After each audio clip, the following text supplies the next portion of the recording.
Hey, before we get into this episode, have you seen that my new book is out? It's called Stop Selling and Help Them Buy Weddings and Events.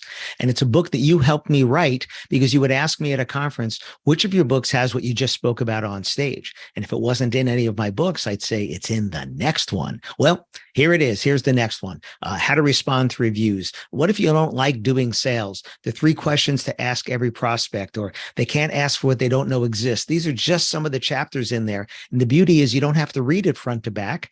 You can jump around to any chapter, kind of like my other book, Wit, Wisdom, and the Business of Weddings, where you can jump to any chapter because they're not necessarily connected to one another.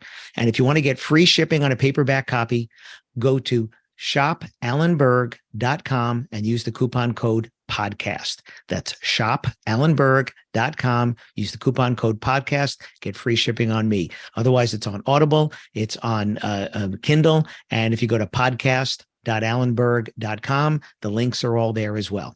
Thanks.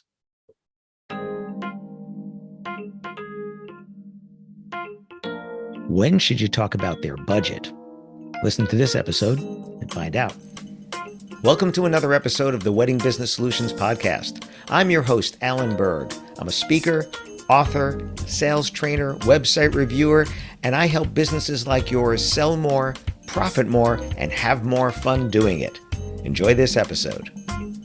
Hi, it's Alan Berg. Welcome back to another episode of the Wedding Business Solutions Podcast. This is another listener suggestion, this time from Marylee in Connecticut. And she was asking, when should we talk about budget with couples?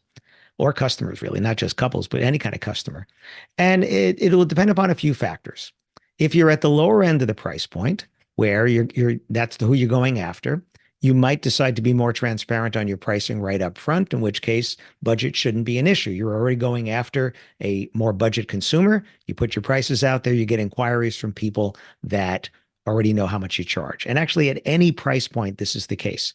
If you are more transparent about pricing up front, you can talk about budget sooner because you've already given them an idea of what you charge. You shouldn't get inquiries from people who are way outside of that range.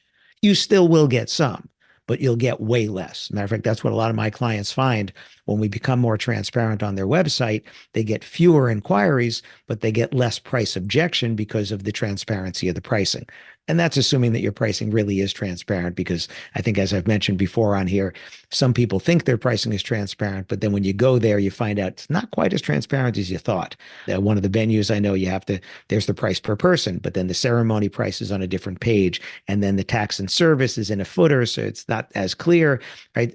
Maybe a venue fee, other things like that. You have to kind of add them together. Yeah, it's there, but you kind of have to know what you're doing. And what they have to understand is when a couple goes from them to another venue to another, you're all displaying it differently. Even if you all had it on your websites, you're all displaying it differently. So it's not as easy to compare apples to apples as you think. So when should you talk about their budget? I believe that you should be selling to people's results, not to their budgets. Therefore, if they don't bring up budget early, you don't have to bring it up, because you're going to sell the results that you do, the results that only you can do. And if they want your results, they have to pay your price. Have you ever paid more for something than you initially intended to? I think the answer is yes. I would like to say for everybody. I've never met anybody who said no to that. I'm going to say for everybody, but at least it's almost everybody has experienced paying more for something than they initially intended. Now, part of that is if we didn't know what it cost, if we had no experience buying that, called framing, then maybe we just were wrong in our budget. That's it, just wrong in our budget. I've told stories about that before. I just had an experience where we just bought something and we were dead on, right? My wife and I had no experience with what it should cost. And we said, what do you think that's going to be? And we came up with a number, and we were right there, just like right around there within 10% or so. It actually worked out really well. But we've also been wrong by 30% and 40%. I think a lot of us have been there. So if you sell to the results, and that's what this person did with us, selling us for our house. They sold the results that we wanted and then told us how much it was. And then we got to decide. And the time we spent 30% more is actually the same company a few years back. We spent 30% more on this heating air conditioning unit for our house. We were wrong on our budget. Right? We couldn't get the results we want at the number we originally wanted, so we had to pay more. And that's the same with your customers, with your couples, with the parents for the mitzvahs and the quinceas, with the nonprofits. And the results they want are the results they want. And if they can't get them at the budget they set, they either have to redo the budget or compromise on the results that they want. So I think you sell to their results. Again, top-down selling is what I advocate, and that's selling to the results they want, not to their budget. So when should you bring up budget? Now, once you've given someone a price, it's okay to ask for the sale or ask if that works.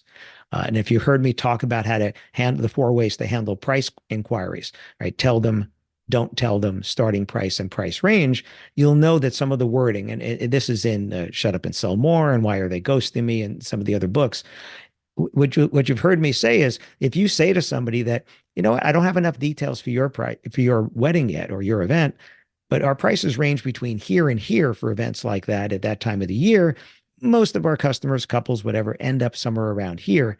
Does something like that, something in that range, work for your budget?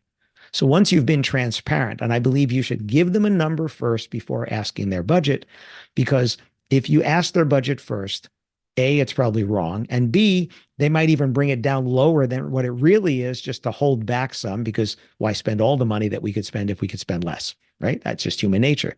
If any of us can get the results we want spending less, why would we spend more?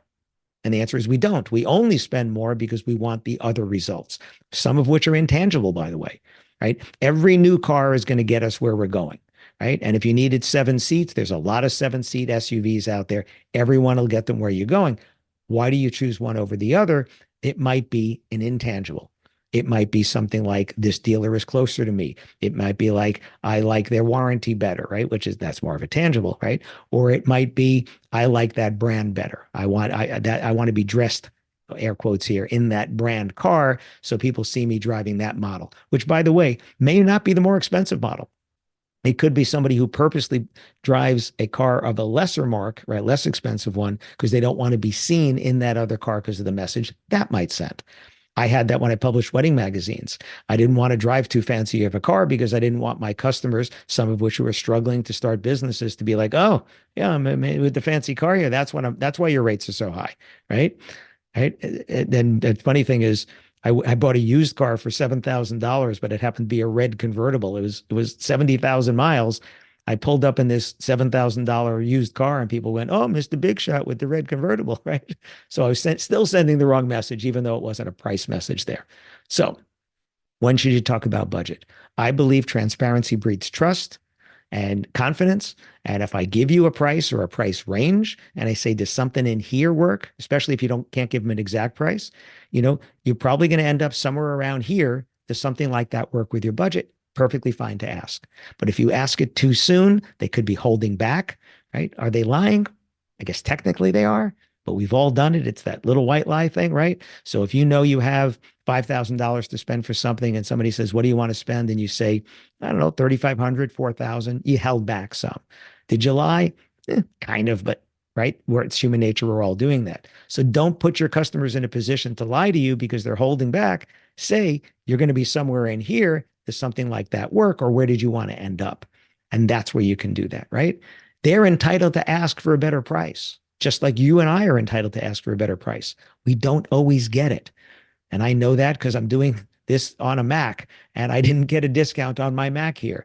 And the camera that I'm doing this with, my center cam, I did not get a discount on that either. And this microphone over here, this Audio Technica, didn't get a discount on this either. Bought them anyway, right? So just because you don't get a discount doesn't mean you're not going to buy it anyway. Doesn't mean they're not going to buy from you.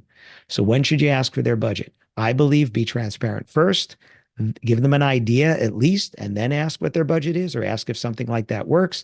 But if you ask too soon, you're selling to their budget. You're not selling to their results. And if you've heard me say that 100 times here, 1,000 times, don't sell to their budget, sell to the results they want. Show them the results that only you can give them. Because while other people can give them results, and some of them will be good results, they won't be yours.